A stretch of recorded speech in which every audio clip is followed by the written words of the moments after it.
Saya akan menjelaskan materi tentang model konseling realitas. Yang pertama itu tokoh konseling realitas. Tokoh model konseling realitas dikembangkan oleh William Glasser, seorang psikiater asal Amerika Serikat. William Glasser ini dikenal sebagai tokoh yang meningkatkan tanggung jawab pribadi, pilihan perilaku, dan kontrol diri dalam membantu individu menyelesaikan masalah kehidupannya. Pemikirannya itu kemudian berkembang menjadi choice theory atau teori pilihan yang menjadi dasar utama konseling realitas. Nah, yang kedua yaitu sejarah konseling realitas. Konseling realitas mulai berkembang pada tahun 1960-an. Awalnya Glasser mengembangkan pendekatan ini untuk membantu remaja bermasalah dan pasien dengan gangguan perilaku. Berbeda dengan pendekatan psikoanalisis yang menekankan masa lalu. Konseling realitas lebih fokus perilaku saat ini, tanggung jawab pribadi, dan pemenuhan kebutuhan dasar secara realistis. Seiring dengan waktu berjalan, model ini banyak diterapkan dalam pendidikan, bimbingan, dan konseling keluarga serta rehabilitasi sosial. Nah, yang ketiga itu tentang konsep dasar konseling realitas.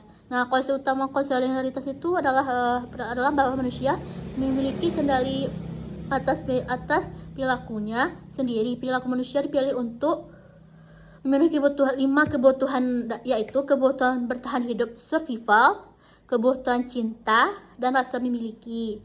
Nah, itu kebutuhan kekuasaan atau penghargaan diri, misalnya kebutuhan kebebasan, kebutuhan kesenangan.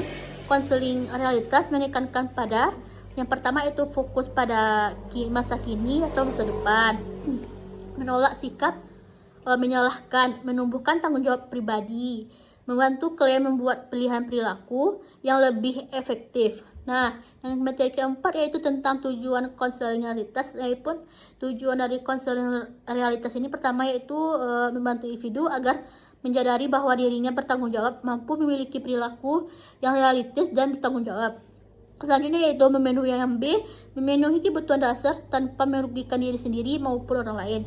Yang C, meningkatkan kontrol diri dan kemampuan mengambil keputusan. Dalam konteks DK ini, konseling realitas bertujuan untuk membantu peserta didik menjadi pribadi yang mandiri, disiplin, dan bertanggung jawab.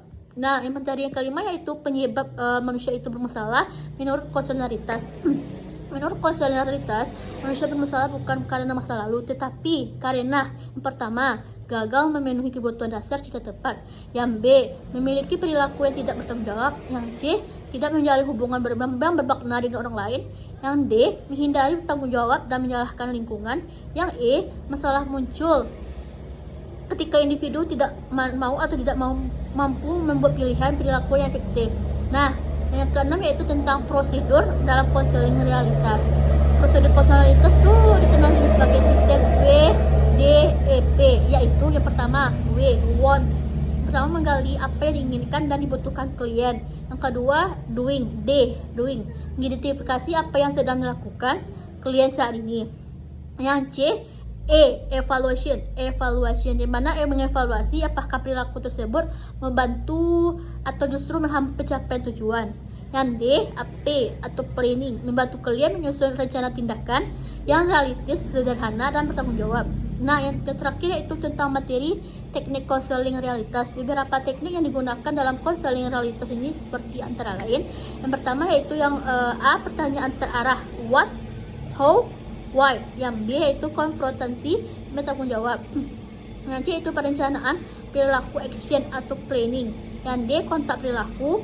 Yang E, self evaluation. Dan yang terakhir yaitu penolakan F, penolakan terhadap alasan pembenaran yang tidak realistis. Yang terakhir ini bertujuan mendorong kalian berpikir, memilih, dan bertindak secara bertanggung jawab. Nah, kesimpulan dari model konseling realitas tersebut itu menekankan bahwa setiap individu memiliki kemampuan untuk mengubah hidupnya melalui pilihan perilaku yang tepat dalam layanan bimbingan dan konseling. Pendekatan ini sangat efektif untuk membentuk karakter peserta didik yang bertanggung jawab, mandiri, dan realistisnya itu.